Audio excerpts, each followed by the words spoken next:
Amashwe cyane kuri MTN, ladies and gentlemen. Mudukirira mara kuri screen kola tune z'abagenzi. Ubu ngubu ushaka kuzitabira ukitabira ku rwenya rwa pirate.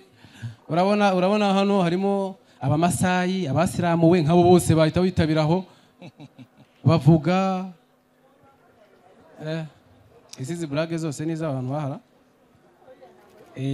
Barimo benshi cyane. Ikaribu. Mwiriwe. Yellow kandi uhaje wa muhungu uvuga ngo yuhu umwasubiza. So natinze nitwa Jean Claude naturutse muri MTN Rwanda Cell. Nkuko tumaze igihe turi inshuti za Gen Z yaratwa approachinze baratubwira ngo hirya yuko muba mu bashyigikira hano muri show ntekereza ko bakabiri mu kwezi, right? Hari service tugira yitwa Colatune isanzwe iriho abahanzi batandukanye indirimbo kumwamagara kugira ngo haze Dudu hakazamo indirimbo. Now Dudu turayumva. Dudu yaramamaye ahantu hose ni Burayi bayo. So muri urwo rwego rero Gen Z ubu ngubu iri kuri Colatune. Hariya mubona akanyenyeri 193 akanyenyeri 4 kuri telefone yanyu. Akanyenyeri 193 akanyenyeri 4 akadirishya ubugiye muri service ya Colatune, ariko by'umwihariko iri akane ni y'urwenya. Yes, so iyo ugiyeho ubona urwenya rutandukanye, hariho Gen Z comedy, hariho na Bajitaf, hariho n'abandi benshi, ariko by'umwihariko turagira ngo hirya yuko mushyigikira Gen Z munabashyigikire. Iyo ukoze subscription kuri kurwenya urishyura ibiciro ku munsi n'amafaranga 5, ku cyumweru n'amafaranga 30, cyangwa se ukavuga ngo reka nishyure ukwezi birangire ni igiceri cy'ijana, ugahitamo urwenya ugashaka ugasubscribinga bitewe n'igihe ushaka kujya wishyurira. Ayo mafaranga uba wishyuye niyo agaruka akaza kuba umusaruro wa Gen Z. Si byiza? Mureke dushyigikire industry, dushyigikire abanyarwenya bacu. Hirya barabahungu b'induba bagiye bamanuka bari mu kantu gafunze byaba ari sawa cyane. So mu modoka ara ku kimotezi. Uburyo n'ubu ngubu udashoboye gukanda akanyenyeri 193 4 wohereza zimwe muri izi code ziri kuri social media za MTN na Gen Z baraza kuzishyiraho. Imwe muri izi code ukohereza kuri 3788. Ubwo ubuhisemo direct urwenya ushaka. So murakoze nubwo butumwa nari mbazaniye, dukomeze dushyigikire comedy. Imana ibahe umugisha. Amaswe cyane kuri MTN. Ubu tugiye gukomeza rero tujye kwakira undi munyarwenya kuva mu Gasyata, ariko ashaka ko yarimutse bitewe nuko nsigaye mbona afite imyitwarire imeze ukuntu. Yitwa Rumi, ladies and gentlemen. Amaswe cyane twakire Rumi. Kuburaho igihe gito nari mbo ahantu ntamenye sindatabaruka. Cut the fucking music, man. Nyine abandi bana baturuka za Kibaga bagushyiramo turirimbo tw'Imana wabona nje ugashyiramo ibintu ngo twaheze umwuka ngo umuntu yankubise icupa ndagenda mureba nanjye mukubita ingumi.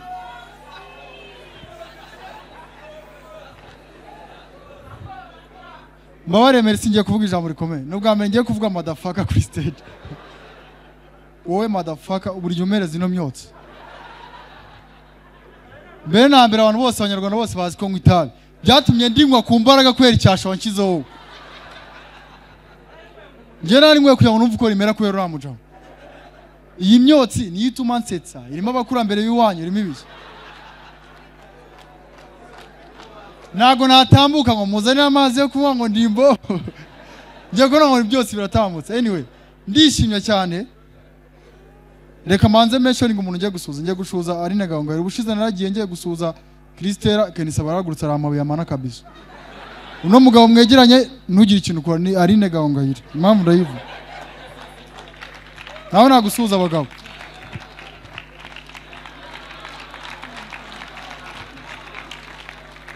Aline Gahongayire reka mvugira ijambo I fucking love you.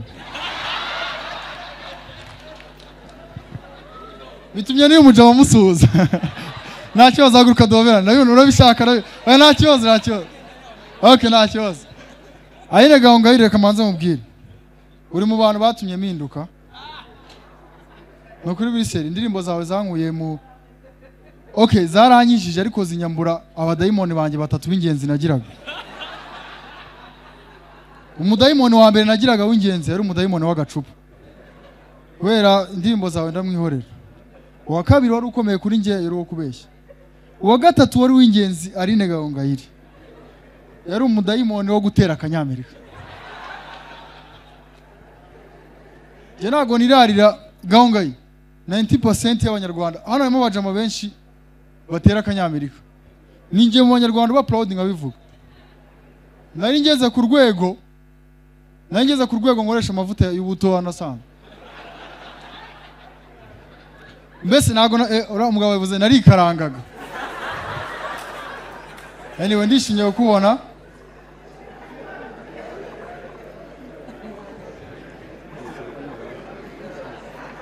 maze kwimuka abantu benshi nago ha VIP bari gusuzanya reka mbe nitonze. Mwanze muramukanye. Abayisraeli mbonye nuri mama nago bari bahirukanye kabisa. Biragaragara iminsi myinshi. Reka manze mvuge ku kintu kimwe. Byaragaragaye ko mu Gatsata nyine bafata mu bundi buryo. Ni quartier twakuriyemo ndetse anyway reka uriya brother yitwa Rufan. Ni umwe mu bakire dufite mu Gatsata.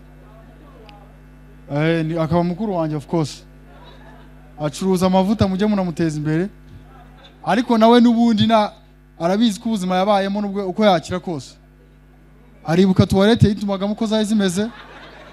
Ntago bagomba kureka kuko twebwe quartier duturukamo ntago ushobora kwituma wicaye ngibi byanyu bisanzwe. Byanze bikunze kubera ukuntu ziba zisa byanze bikunze hari akantu ukora ushobora kujya mu meza guri. Ntago nakubeshya ababizi.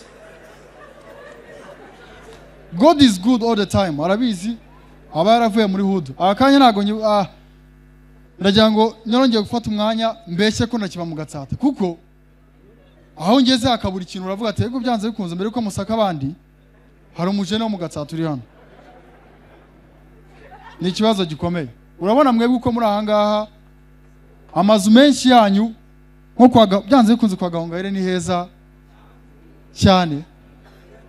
Frank aravuze ngo cyane. Mwebwe amazu yanyu azamo imbeba kubera ko izo mbeba zifuza kunywa mu nzu zanyu zifite n'ibyo kurya. Ariko ngewe ikintu muri akumbeba tubana mu nzu nuko tubana muri iyo nzu. Iyo mbyutse njye kukaza nazo zibyuka zigenda. Noneho nabonye ko biri seriye. Twiza kumara cyumwe nabyo kurya bihari. Zirandindira muri salo zivuga ati reka ture none uyu witwa kari umuntu byibuza. Kari bugira icyo atahana. Buryoye nagusuje. Zira namutanganye nazangiye kuzumva mfite imyaka 2. Nkuko nabibabwiye mu Gatsata n'abantu tori busurira bo wigendera bisanzwe ukabutoye busurira ukavuga ati umuntu yishe undi wa. Ikiba kigoranye no kumenya igihe babitangiriye. Nabonye umujene wari my brother ngwino kuri piano gatoya. Nigeze kwibabwira bona mu nsengero zisanzwe hano mu bakire za Kibagabaga n'ahandi. Kibagabaga ndakunda niba nzagura ikibanza simbizi. Iyo muri mu rusengero ariko pastor avuga ngo bwira mugenzi wawe ngo wese agumugisha. Njye nigeze kuze gusengera mu rusengero rw'abakire. Mbe na mbere habayeho nk'uko utari mwiza bose uko bakabaye kubera ko barabakire barimuka mbakurikiye baramwe ngo urajyaye kabira bintu ukoze. Ngo subira waruri. Pastor yigeze kuvuga ngo bwira mugenzi wawe kuri mwiza. Ngiye guhindukira ngiye kubibwira umusaza twe twicara hamwe ngo nago ndi mugenzi wawe.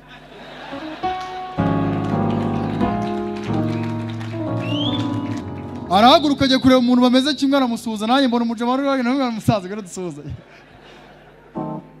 Urabona mu nsengero kuntu birabemeze hari akantu kaje kabaho mu nsengero zose habaho ko hari abantu batura amafaranga menshi. My brother wangu ufite agasatsi keza uzikuneye ishyari turi kuri stage cyangaragashe nabi kabisa ntago mba nkuzanye. Urabona iyo umuntu hari ukuntu mu rusengero bitura sibyo? Iyo umuntu yatuye amafaranga menshi hari ukuntu kuri piano byumva ko umuntu koko yakoze ikintu kidasanzwe. Hari ukuntu pastor avuga ati Mwamashi Karori yatanze miliyoni yo kubaka urusengero.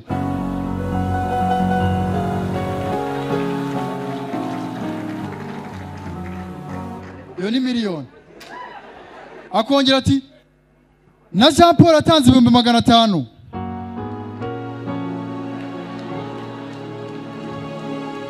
Stop. Akaza ati nambonye yatanze 200.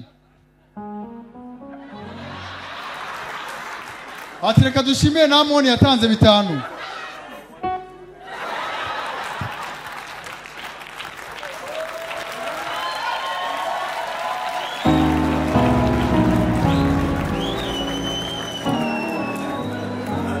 Dijo hold up. Namugushima Imana urabyumva. Bene mbere umuntu kiraminanga, umuntu w'umukire aje gushima Imana, azaririmba n'akarimbo gasobanutse.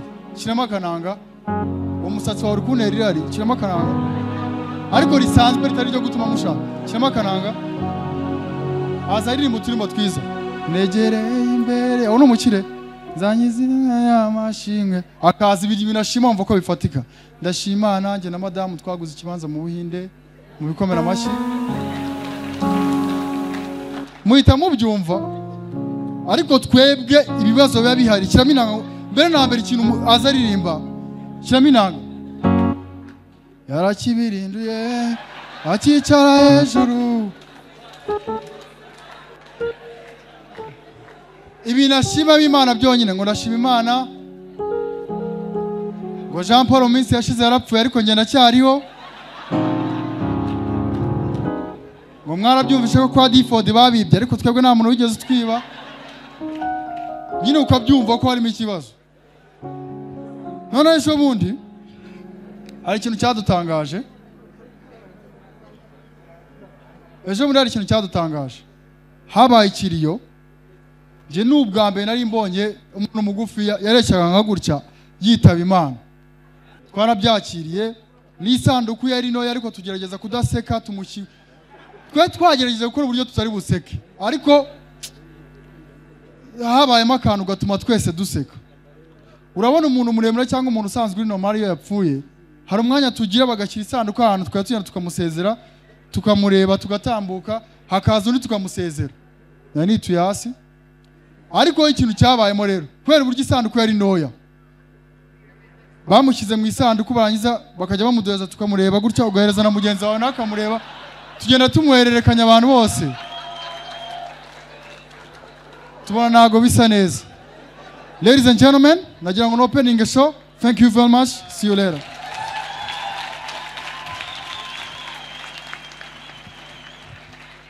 Nkuko izina ribivuga muri Samsung 250 hari Samsung series zose A, Z, S zose urazihasanga. By'umwihariko ushobora kuba udafite amafaranga yuzuye cyangwa se ufite izindi gahunda wa planinze, ndabizi amashuri y'abana ngaho inzunga ibiki byose, ariko ukeneye na telefone, ngwino wishyire mu byiciro telefone uyihabwe. Samsung nziza ikomeye, warranty y'imyaka 2, A, Z, S series zose.